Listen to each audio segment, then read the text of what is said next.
ஓம் சாந்தி. நாம் கலங்கரை விளக்காக இருக்கும் ஆத்மா. நாம் சம்பூர்ண பவித்திரமான ஆத்மா. நாம் அனைவருக்காகவும் இரக்கம் மற்றும் சுபபாவனை உடைய ஆத்மா. அனைத்து ஆத்மாக்களையும் கர்ம பந்தனங்களிலிருந்து விடுவிக்கக்கூடிய விடுதலை வீரர்களாக நாம் இருக்கின்றோம். நாம் கர்ம பந்தனங்களில் மாட்டிக்கொள்ளாமல் இருக்கின்றோம். நேரம் கிடைக்கும் பொழுதெல்லாம் சரீரத்திலிருந்து விடுபட்டிருக்கும் பயிற்சி செய்கின்றோம். விடுபடுவதன் மூலம் ஆத்மாவிற்குள் சக்திகள் திரும்பி வந்து விடுகின்றன. பலம் நிறைந்து விடுகின்றது. நாம் குப்தமான போர் வீரர்களாக இருக்கின்றோம்.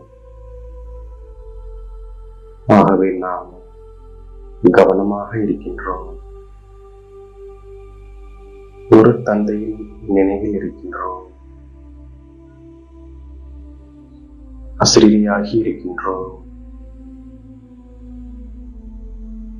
உண்மையில் நாம் பேசுவதிலிருந்தும் தூர விலகி இருக்கின்றோம்.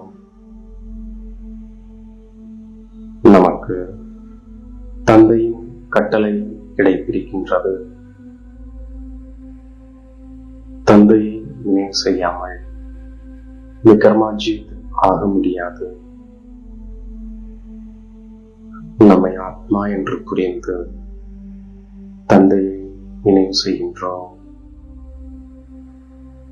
நாமும் குப்தமான மறைமுக வீரர்களாக இருக்கின்றோம். நம்முடைய நினைவு யாத்திரையும் குப்தமாக இருக்கின்றது. இப்பொழுது நாம் இரக்கத்திற்குரியவர்களாக இருக்கின்றோம். நாம் கலங்கரை விளக்காக இருக்கின்றோம். ஒரு கண்ணில் சாந்திதாமம், மற்றொரு கண்ணில் சுகதாமத்தை வைக்கின்றோம். எழுந்தாலும் அமர்ந்தாலும் நடந்தாலும் நாம் கலங்கரை விளக்காக இருக்கின்றோம். அனைவருக்கும் சாந்திதாமம், சுகதாமத்தின் வழியை கூறிக்கொண்டே இருக்கின்றோம். உண்மையில் நாம் தான் மீட்கக்கூடிய வீரர்களாக இருக்கின்றோம். நாம் தான் ஒவ்வொருவரையும் விடுவிக்கின்றோம். இந்த நினைவு யாத்திரையின் மூலம் நாம் விஷக்கடலை கடந்து விடுகின்றோம். இப்போது நாம் மலர்களாகவும் அகிம்சையானவர்களாகவும் பாவனமாகவும் ஆகின்றோம். நிராகார தந்தை வந்துதான் தேவி தேவதா தர்மத்தை ஸ்தாபனை செய்கின்றார். நாம் நம்மை ஆன்மீக இராணுவ படை வீரன் என்று புரிந்து கொள்கின்றோம். நாம் ஞான சகிதமாக நினைவில் இருப்பதன் மூலம் பாவங்கள் அழிகின்றது. நாம் இப்பொழுது திரும்பி செல்ல வேண்டும். சத்குரு நம்மை கரை சேர்க்கின்றார். தந்தை நம்மை அசுர உலகிலிருந்து விடுவித்து அக்கறைக்கு அழைத்து செல்கின்றார். பிராணேஸ்வர தந்தை நம்மை அமரர்களாக ஆக்கிவிடுகின்றார். நினைவின் மூலம்தான் பல பிறவிகளின் பாவங்கள் அழிகின்றது. நாம் படைப்பவர் மற்றும் படைப்பின் முதல் இடை கடையில் சுயதர்சன சக்கரத்தை சுற்றி கொண்டே இருக்கின்றோம். நாம் நம்மையும் பாதுகாத்துக் கொள்கின்றோம். கலங்கரை விளக்கு ஆவதன் மூலமாக பிறருக்கும் நன்மை செய்து கொள்கின்றோம். சொர்க்கம் அல்லாஹ்வின் பூந்தோட்டமாகும். நமக்கு மிக இனிய தந்தையாக பரமாத்மா இருக்கின்றார். இப்பொழுது நாம் ஈஸ்வரிய உலகில் அமர்ந்திருக்கின்றோம். நம்மை வீட்டிற்கு அழைத்து செல்ல தந்தை வந்திருக்கின்றார்.